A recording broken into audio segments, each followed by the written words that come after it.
everyone you meet, not just your lover, gives you an opportunity to see and love yourself more fully if you use it this way. Everyone is your soulmate, helping you evolve your soul. And if we approach it this way, we end up falling in love with the entire universe. We see the one in everyone. Welcome. I'm Alyssa Nobriga, your host of the Healing and Human Potential podcast, a place for you to discover the multidimensionality of what it means to be human. Over the past 20 years, I've trained thousands of coaches in my methodology, leveraging my experience as a former psychotherapist, and I'm here to share with you all the wisdom and insights that I've learned along the way. Each week, I'll share with you life-changing tools to support you in awakening and manifesting your dream life from the inside out. We'll be exploring the intersection between ancient wisdom and modern everyday life, really diving deep into the art of human potential through the lens of psychology, spirituality, and coaching. Let's let the magic unfold. Having worked as a licensed psychotherapist specializing in relationships, I have a lot to share about this topic. So I used to focus on working with people who were looking for love, but also couples who wanted to deepen their intimacy and connection. And I've always been interested in psychology. I've always been interested in spirituality. I didn't know about coaching when I was younger. I think I unconsciously became a couples therapist to help my parents heal. With them getting a divorce when I was a teenager, and then just the divorce rates being so high, I started questioning everything. I questioned if I wanted to get married. I questioned what were the illusions I had and society had about relationships. What is love, really? And I wanted to find my own answers. I wanted to know what love meant for me. For most of my life, I was a serial monogamist. I went from relationship to relationship, and I started getting curious about who I was outside of relationship. And so I decided for the first time, I wanted to date myself.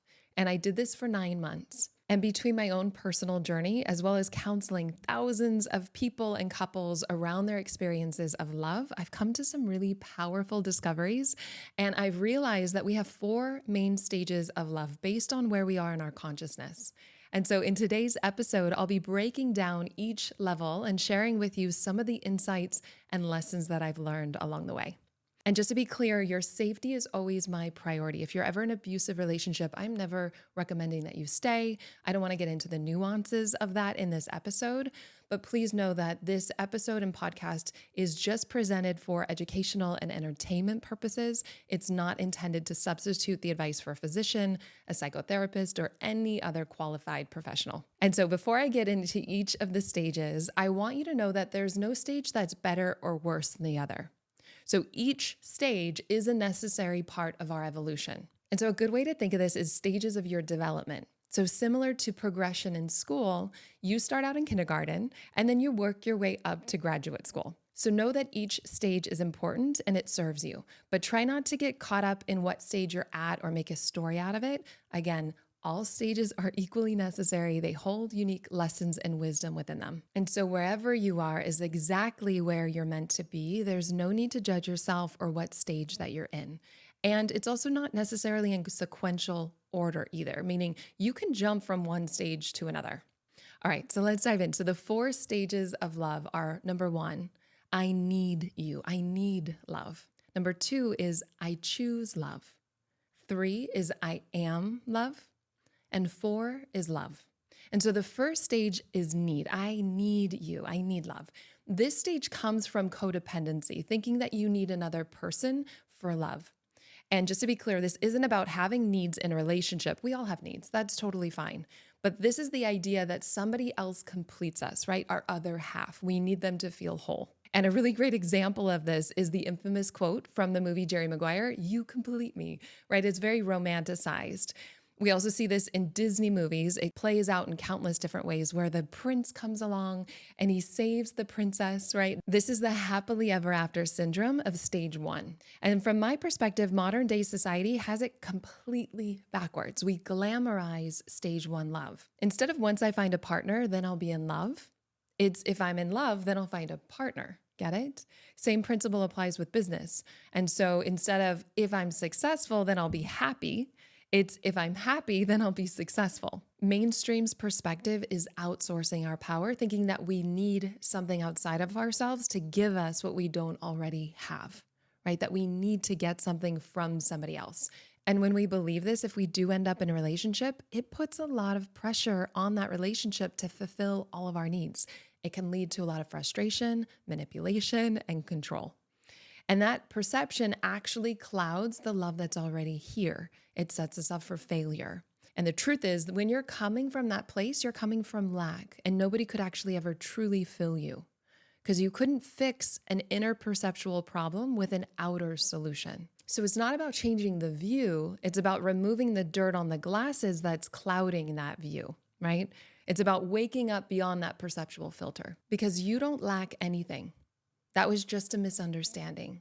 And so this stage is externally focused, and we all know this well, so I'm not going to go too much more into it. But stage 2 love is I choose love.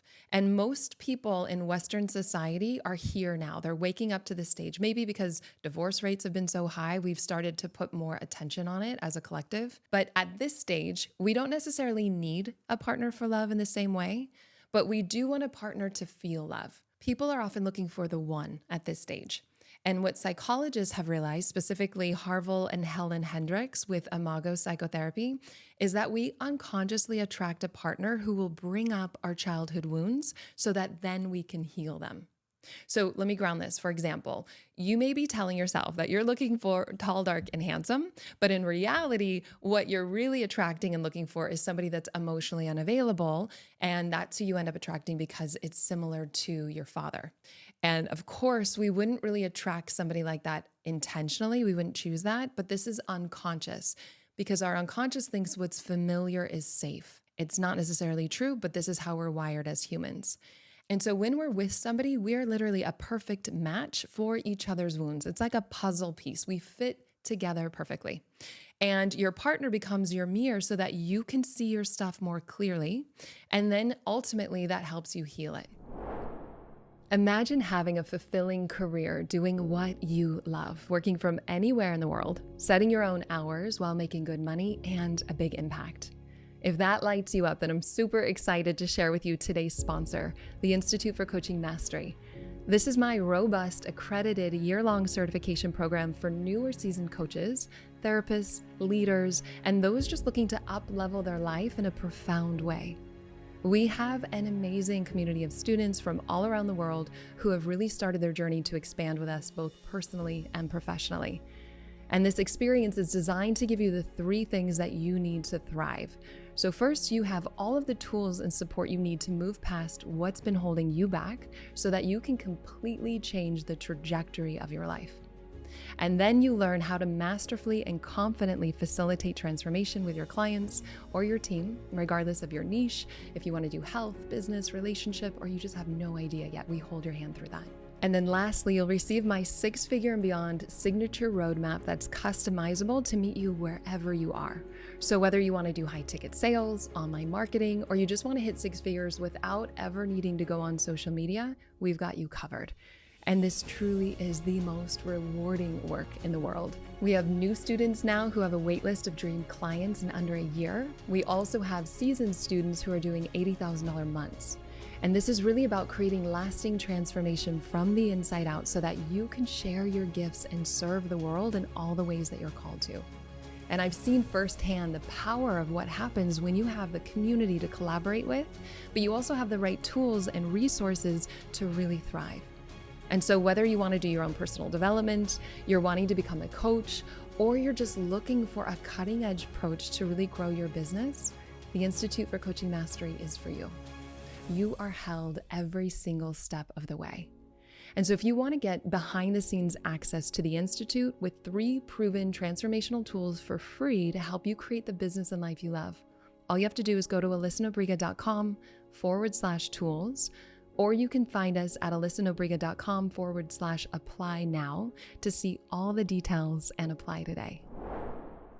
I'll share a story so I can kind of ground this for you. So I remember when I was in my 20s, I thought I had my entire life mapped out. I was with this beautiful man. We were in a 3-year relationship. We were for sure found the one. We were soulmates. Of course, our wounds came up, and that's normal. It's going to come up. And at the time, I was going to school to become a psychotherapist. So I was actively working on my stuff. I was specifically working on my stuff with my mom, since that's where a lot of mine stemmed from. Bless my mom, gonna have her on the podcast. We'll talk about it. She's amazing. And mother-daughter dynamics are real.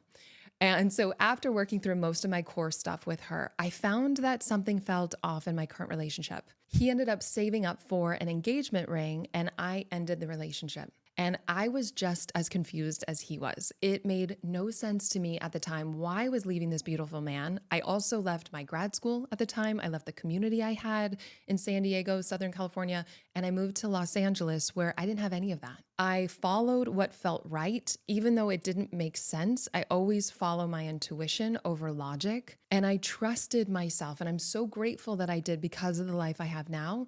But it was hard for me at the time. I remember I was crying in my Honda Prelude, 23 years old, feeling really alone, confused, but it makes perfect sense now. I know that the reason why I left that relationship and it didn't feel right anymore was because I had done so much healing work with my mom directly that I no longer needed to play it out with him. Literally, we stopped becoming puzzle pieces. And I can hear some of you saying, like, wait, what happens if I do the work and my partner doesn't? Are we not going to be together? And the truth is, I don't know. You can absolutely grow together. And sometimes once one person grows, it calls the other person forward. And of course, people do grow apart at times. Like, that love can maintain, but the form of that love expires. And so for me, it was important to have a partner who was growing with me. But that may not be important for you. You may not care about that. But if you're unclear about what your patterns are, what you're really looking to heal in relationship, or what type of people that you are attracting, I created a love quiz that's free. It'll help you. And it just takes 15 minutes, but I promise you it will save you years of unnecessarily suffering. And so I'll put a link to that in the show notes if you do want it. So during this stage, though, primarily we are here to support each other in seeing what our wounds are, so that then we can heal them. And so if your partner is willing and conscious enough, you can both use the relationship to help each other grow and heal. And your wounds are going to come up regardless of who you're with. I think it's really important for you to know that, so that you can choose to do that work regardless if you stay with them or not. But you want to be aware of what yours are, so that you don't keep unconsciously projecting them onto one partner after another. And then you can proactively really heal it at the root. And by proactively doing this, it's going to save you from having to keep playing it out and projecting it from one person to another. And so people always ask me, do you have to be in relationship to do this work? You don't. So if you're single, or you just don't have a partner who's willing or ready to do the work, you can still heal those parts of yourself on your own, or with the support of a therapist, a really good coach, or a conscious friend. And I chose to do this work when I wasn't in a romantic relationship. This was at the time where I was dating myself. I was living with my best friend, and we both decided that we wanted to use our friendship to help each other heal. And so we made an agreement to be conscious mirrors for each other, to use the tools to help each other grow. We knew that our wounds would come up, as they always do. So we practiced taking personal responsibility and owning our triggers. And again, this was more of a proactive approach, which is my style. And so by the time we got into romantic relationships, we were going to have less to play out with our partners. And so whether you're in a romantic relationship or not, you can use all of your relationships as a vehicle to help you heal and awaken. And this makes perfect sense, since all relationships point back to the relationship we have with ourselves. That's where the real work is done anyway. And so really there are two schools of thought around this. There's first one school that says everything you feel is 100% your responsibility. You don't need someone else to heal. And that's really empowering. It's also really true. And the second school of thought is, if it was triggered in a relationship, you want to heal it in the relationship and work it out there. And there's some truth to that, because we are relational beings. But over the years, what I've come to see is that the best approach is to have the tools to meet the parts of ourselves that are tender, that are hurt, so that we can heal them directly. And then if we have people in our lives that can hold space, that are emotionally available to support us in doing our own deeper work, that's beautiful. But there is no way that anybody else can be there for all of our needs all of the time. And so you learning the right tools is super empowering, and it actually helps us connect deeper in relationships. So it's yes and. And so I like sharing stories just to ground these concepts. And so I want to share one with my husband, and one that we worked through having one of his triggers integrated. And so one of my husband's triggers was that he wanted to play more with his dad when he was growing up. His dad was building this really large business. And about 8 years into our relationship, I started building my company and getting really busy. And that triggered that old wound in him. And it started to become an opportunity for him to not only see that, but also heal that younger part of him that felt that from his dad. And so as he worked through tending to that part of him, that little one, and I was aware of it, I also held space for him. He had greater awareness over the pattern and then didn't unconsciously play it out in our marriage so much. And so essentially in the choose love stage, you use the relationship as a mirror for when we're triggered to see what within us is still looking to be met with love, what's still looking to be healed. And then that way the triggers become breadcrumbs to our freedom. They are not bad. They were just dormant within us. And then those triggers, that experience with our partner brings it up so that we can see it, we can heal, we can expand into greater levels of love. And all parts of ourselves are looking to be met with love. And so any part of yourself that you judge or you hide is really a doorway to self-acceptance. And if you don't embrace all parts of yourself, you'll project them onto others, and life will reflect it right back to you until you do. It's literally that simple. And so I'll share an example of a client just to ground this for you. So I worked with a woman who was growing up in a household where anger wasn't accepted. And of course, she felt anger. She's human. But since she wanted love and belonging in her family, she started suppressing her own anger as a result. And it's funny though, because what you suppress, your partner often expresses. And so her partner was really comfortable being angry. And to be clear, violence is an action, anger is a feeling. And so he had this healthy relationship with anger, and she was triggered by it. She didn't see it as a healthy relationship. Based on her conditioning, it wasn't okay. But he was really showing her how to have a healthy relationship with her own anger instead of judging that part of herself. And so ironically, once we accept these parts of ourselves, we start to feel whole. Right? This makes sense because if we don't accept a part of ourselves, then we feel like we're missing. We don't feel that wholeness. And so everyone you meet, not just your lover, gives you an opportunity to see and love yourself more fully if you use it this way. Everyone is your soulmate, helping you evolve your soul. And so again, if we approach it this way, we end up falling in love with the entire universe. We see the one in everyone. And that's the doorway where stage 2 leads to stage 3. And in my experience, this is what life wants to wake us up to, this bigger love, bigger than any one person could ever give us. And so no matter where you are in life, no matter what you're going through, if you're with somebody or not, you can wake up to this bigger love. Something within you already knows this. And that's at stage 3. And once you've done the majority of the healing work, your relationships primarily become celebration and sharing in love. And so this third stage of love is I am love. And this is where we move from the psychological domain to the more spiritual one, and where we stabilize in the knowing that love has been within you all along. Somebody may have evoked this sense of love within you, but they never gave it to you, and therefore they could never take it away. And it's extremely freeing and empowering to know this love in a really deep way, to know that people come and go, but love is always here. It is who you are. And you no longer project it onto one form or one person or get scared that it can be taken away. And so you no longer deal with toxic patterns in relationships because you don't deal with anything less than you're already offering yourself. And I remember years ago, I came to this realization. So I had just ended a relationship, sharing all my relationships. I just ended a beautiful relationship because I knew it wasn't working. And he had commitment issues. So I really wanted him to show up fully. He wasn't willing or capable. And even though I really loved this man, I knew I needed to move on. It was like one of those soul level tantric connections. It was deep. There was moments where I wouldn't eat and sleep. I was high. We were really in a deep relationship for about 9 months. He had a spiritual practice like myself, and that was really important to me. And he elevated my consciousness. It was beautiful to be around him. And then one evening, after finding the courage to finally leave that relationship, I remember I was lying on my couch and something sparked my memory of him. And I felt my body illuminate, my heart really expanded. I tapped into those same feelings of ecstasy and aliveness. And then literally a second later, a thought came in and said, he's not here.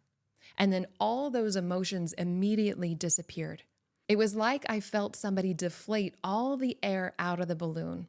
But because I was being so present at that time, I was observing my thoughts, I realized something profound in that moment. He never gave me love. He never gave me those feelings of euphoria because I was able to access it just by thinking about it. It made it really obvious, him not being there, that it was within me all the time. I completely owned that. And I realized that the love that I was missing was already inside of me there all along. He may have woken that love up within me, but that love was already within me. It was mine. And I had access to that with or without him.